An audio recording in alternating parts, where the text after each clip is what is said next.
दोस्तों, क्या पढ़ाई में आते हैं आपको डाउट्स? तो 5 सेकंड में डाउटनेट के साथ करो ना आउट। बस अपने सवाल की फोटो खींचो, क्रॉप करो, तुरंत वीडियो सोल्यूशन पाओ। फिर चाहे आपका सवाल फिजिक्स, केमिस्ट्री, मैथ, बायोलॉजी का हो, सीबीएसई, यूपी, बिहार, महाराष्ट्र, राजस्थान, अन्य किसी बोर्ड का क्यों ना, यहाँ तक कि 6 से 12 आईआईटी, जेईई, नीट का सवाल हो, इनका सबका वीडियो सोल्यूशन पाओ 5 सेकंड में। इसके साथ ही डाउटनेट पर चल रही है इंडिया की number 1 daily online video classes, वो भी हिंदी और इंग्लिश मीडियम में, जहाँ पूरा कोर्स पढ़ाया जा रहा है। आज ही जाकर इन कोर्सेज का हिस्सा बनिए और डाउटनेट ऐप को इंस्टॉल कीजिए, लिंक डिस्क्रिप्शन में दिया गया है।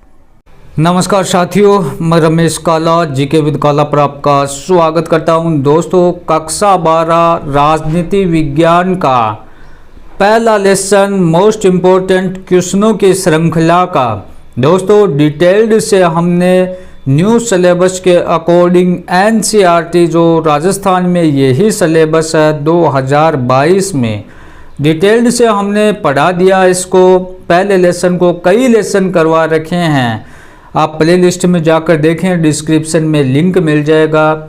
अच्छे से पढ़ा रखा है। अब एक नई श्रृंखला, जैसे कि हम पहले फुल डिटेल से फिर मोस्ट इम्पोर्टेंट क्वेश्चन बोर्ड परीक्षा 2022 के लिए 2 तरीके से हम एक बुक को कवर करते हैं। तो ये उसका दूसरा तरीका शुरू किया साथियों 2022 परीक्षा के लिए। पहला जो लेसन है उसमें कौन कौन से मोस्ट इम्पोर्टेंट क्वेश्चन है आप लोगों के लिए, साथ में उत्तर भी दिए गए हैं। दोनों तरीके से डिटेल से आपको पढ़ना है। उसके बाद में मोस्ट इम्पोर्टेंट क्वेश्चनों का प्रत्येक लेसन का अलग अलग वीडियो आप तक पहुंच जाएगा, और जिससे आपको ये पता लगेगा कि आपकी तैयारी कितनी है। टेस्ट सीरीज समझ सकते हो, अपना मूल्यांकन कर सकते हो, और जो काम से निकालना चाहे है वो काम भी निकाल लो कि टाइम भी खराब ना हुआ और तैयारी भी बढ़िया हो जाए। तो पहला जो लेसन है उससे कौन कौन से महत्वपूर्ण क्वेश्चन बन रहे हैं हमारे बोर्ड परीक्षा 2021 के लिए, 22 के लिए। तो देख सकते हो आप, पहला हमारा पाठ है शीत युद्ध का दौर। इसमें आपको ध्यान रखना है, पहला लेसन वेरी मोस्ट इम्पोर्टेंट, शीत युद्ध का संबंध किन 2 गुटों से था। तो शीत युद्ध का संबंध आपको पता होगा क्या, एक तरफ अमेरिका, दूसरी तरफ सोवियत संघ। तो क्या लिखोगे कि अमेरिका के नेतृत्व में पूंजीवादी गुट था और दूसरा सोवियत संघ के नेतृत्व में साम्यवादी गुट था। ये 2 गुट थे शीत युद्ध के संबंध में। अब देखो शीत युद्ध से आप क्या समझते हैं, शीत युद्ध का अर्थ क्या है। डिटेल्ड वीडियो जिसने देखा उसको तो देखते ही समझ में आ गया क्या सिस्टम है। शीत युद्ध वह अवस्था है जब 2 या 2 से अधिक देशों के मध्य तनावपूर्ण वातावरण हो। 2 देश हो या 2 से अधिक देश हो या 2 देशों का गुट बनाया हुआ हो, उसमें तनावपूर्ण वातावरण होता है, लेकिन वास्तव में युद्ध नहीं होता।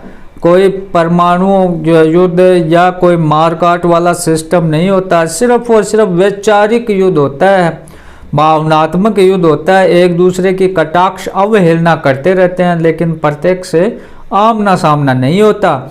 द्वितीय विश्व युद्ध के बाद जो 1939 से 45 तक चला था साथियों, कौन सा द्वितीय विश्व युद्ध, तो पहला कब चला 1914 से 18 तक।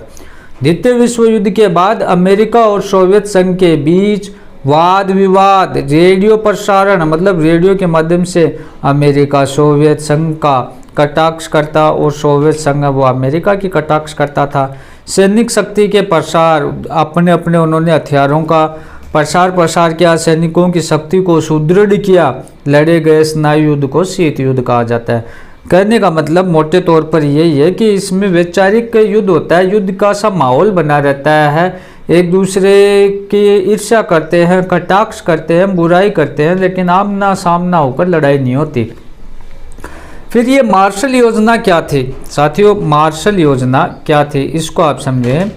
शीत युद्ध काल में अमेरिका ने पश्चिमी यूरोप की अर्थव्यवस्था के पुनर्गठन हेतु जो आर्थिक सहायता की वह मार्शल योजना के नाम से जानी जाती है।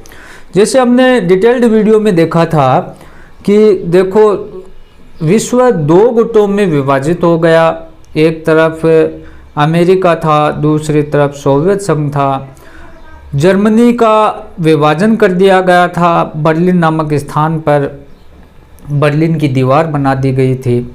अब ये जो पश्चिमी यूरोप है, यूरोप से ये विभाजन हुआ था, तो ये जो पश्चिमी यूरोप है साथियों, इसकी अर्थव्यवस्था को सुधारने के लिए अमेरिका ने आर्थिक सहायता दी थी। ये क्या है? मार्शल योजना है। अब देखो नाटो का पूरा नाम लिखो, NATO, नाटो का पूरा नाम लिखो। तो नाटो का पूरा नाम है N for north, A for Atlantic, T for treaty, O for organisation. तो अंग्रेजी में क्या नाम हुआ? नॉर्थ अटलांटिक ट्रीटी ऑर्गेनाइजेशन, जिसे हिंदी में कहोगे उत्तरी अटलांटिक संधि संगठन। इसके स्टार लगा लीजिए साथियों, महत्वपूर्ण क्वेश्चन है। भारत के पहले प्रधानमंत्री कौन थे? शायद सभी को आता होगा ये तो। पहले प्रधानमंत्री जवाहरलाल नेहरू थे। शीत युद्ध काल में, शीत युद्ध के काल के 3 पश्चिमी या अमेरिकी गठबंधनों के नाम लिखे। देखो जो ये पश्चिमी साइड अमेरिका के अधीन था, पूर्वी साइड सोवियत संघ के अधीन था। फिर उन्होंने अलग अलग गुट भी बनाए थे, है ना, गठबंधन बनाए। तो उन गठबंधनों के नाम इन्होंने भी बनाए और इन्होंने भी बनाए। समझ गए होंगे आप। तो अमेरिका के गठबंधन है, पहला तो नाटो उत्तरी अटलांटिक संधि संगठन, फिर सेंटो दक्षिणी पूर्वी एशियाई संगठन, और फिर सीटो केंद्रीय संधि संगठन। ये 3 नाम आपको याद रखने हैं। फिर नाटो में शामिल किन्हीं 4 देशों के नाम लिखिए साथियों। बोर्ड परीक्षा 2022 में ये प्रश्न अगर आपको मिल जाए तो क्या लिखोगे? पहला लिखोगे अमेरिका था, ब्रिटेन था, फ्रांस था, इटली था। ये नाटो में सम्मिलित देश थे। वार्सा पैक्ट में शामिल किन्हीं 4 देशों के नाम लिखिए। ये नाटो अमेरिका साइड वाला गुट था, और ये वार्सा पैक्ट है, ये रूस वाला, सोवियत संघ वाला, USSR वाला संगठन था इस साइड का। तो वार्सा पैक्ट में शामिल किन्हीं 4 देशों के नाम लिखिए। तो पहला आप लिखोगे सोवियत संघ, पोलैंड, पूर्वी जर्मनी और हंगरी। ठीक है। गुट निरपेक्ष आंदोलन के किन्हीं 4 अग्रणी देशों के नाम लिखिए।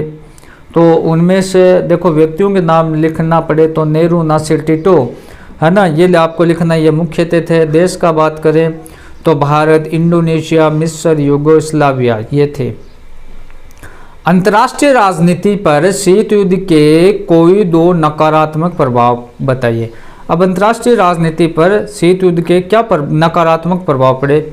तो एक तो यही हुआ कि 2 विरोधी गुटों का निर्माण हो गया, एक तरफ अमेरिका, दूसरी तरफ सोवियत संघ।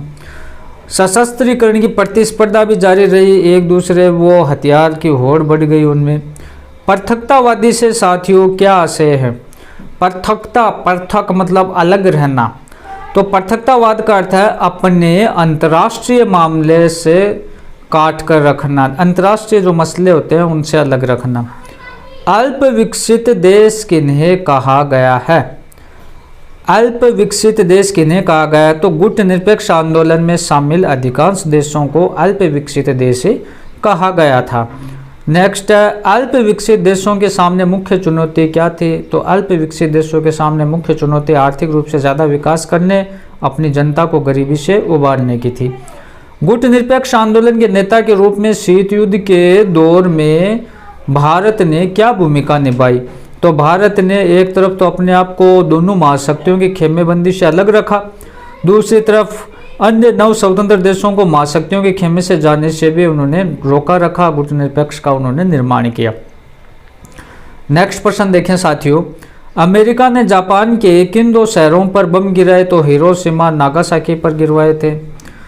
भारत ने सोवियत संघ के साथ आपसी मित्रता की संधि पर कब हस्ताक्षर किए? तो 1971 में किए थे। भारत नाटो तथा सीटो का सदस्य क्यों नहीं बना? भारत नाटो तथा सीटो का सदस्य इसलिए नहीं बना क्योंकि भारत गुट निरपेक्षता की नीति में ये विश्वास रखता था। गुट निरपेक्षता साथियों क्या है? क्या गुट निरपेक्षता का अभिप्राय तटस्थता है? ये बड़े क्वेश्चन है। शीत युद्ध के कारण बताइए। नई अंतर्राष्ट्रीय आर्थिक व्यवस्था के मुख्य उद्देश्य लिखिए। क्यूबा का मिसाइल संकट क्या है? ये कैसे टला? डिटेल्ड वीडियो में इनको देखें, और इनका अलग से भी छोटे सारे क्वेश्चन होने के बाद बड़े क्वेश्चनों का वीडियो भी आएगा। तो प्लेलिस्ट में जाकर देखोगे तो काफ़ी मैटर मिलेगा। इसे ज़्यादा से ज़्यादा शेयर करें, लाइक करें। धन्यवाद।